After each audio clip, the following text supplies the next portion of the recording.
Debit, credit అర్థం కాకపోతే accounts impossible అనుకుంటున్నారా? ఇప్పుడు 5 మినిట్స్‌లో కంప్లీట్‌గా క్లియర్ అవుతుంది. Hello everyone, my self Priyanka. Welcome to my channel learn with Priyanka. ఈరోజు మనం అకౌంటింగ్లో మోస్ట్ ఇంపార్టెంట్ టాపిక్ అయిన డెబిట్, క్రెడిట్ వీటిని సింపుల్గా నేర్చుకుందాం. కామర్స్ స్టూడెంట్స్కి ఇది చాలా important topic because journal entries, ledger, trial balance, final accounts అన్నీ డెబిట్ అండ్ క్రెడిట్ మీద డిపెండ్ అవుతాయి. సో వీడియోని కంప్లీట్గా చూడండి. ఫస్ట్ మనం డెబిట్ అంటే ఏంటి, క్రెడిట్ అంటే ఏంటి సింపుల్ మీనింగ్ అర్థం చేసుకుందాం. అకౌంటింగ్లో ఎవ్రీ ట్రాన్సాక్షన్కి 2 సైడ్స్ ఉంటాయి. One side debit, another side credit.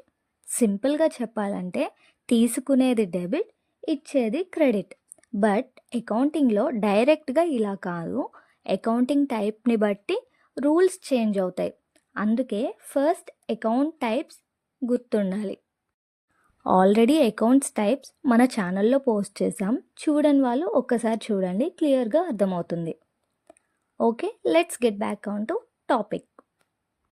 అకౌంటింగ్లో 3 టైప్స్ ఉంటాయి: personal account, real account, nominal account. Each అకౌంట్కి సపరేట్ డెబిట్, క్రెడిట్ ఉంటుంది and separate debit, credit rules ఉంటాయి. First personal account rule: debit the receiver, credit the giver. తీసుకున్న వాళ్ళు debit అవుతారు, ఇచ్చిన వాళ్ళు క్రెడిట్ అవుతారు. Example, paid cash to Ram. ఈ ట్రాన్సాక్షన్లో Ram account, cash account 2 accounts involve అయి ఉన్నాయి. రామ్ రిసీవ్డ్ క్యాష్ కాబట్టి రామ్ అకౌంట్ డెబిట్, క్యాష్ వెళ్ళిపోయింది కాబట్టి cash account credit.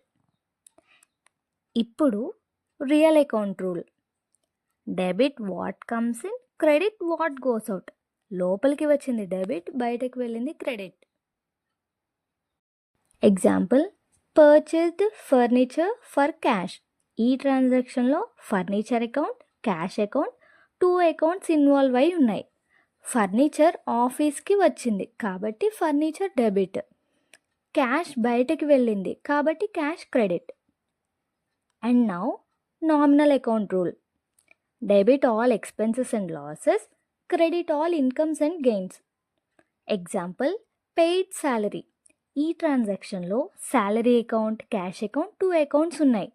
Salary is expense కాబట్టి శాలరీ డెబిట్ అయింది, క్యాష్ వెళ్ళింది కాబట్టి క్యాష్ క్రెడిట్ అయింది. For example, received commission. Commission అనేది ఇన్కమ్ కాబట్టి కమిషన్ క్రెడిట్ అవుతుంది. స్టూడెంట్స్ ఎక్కువగా కన్ఫ్యూజ్ అయ్యే accounts: bank account personal, capital account personal, cash account real, salary account nominal, rent account nominal. ఇవి కంపల్సరీ గుర్తుపెట్టుకోండి. కామర్స్ని ఈజీగా నేర్చుకోవాలి అంటే మన ఛానల్ని ఫాలో అవ్వండి. Thank you for watching. Please do like, share and subscribe for more videos.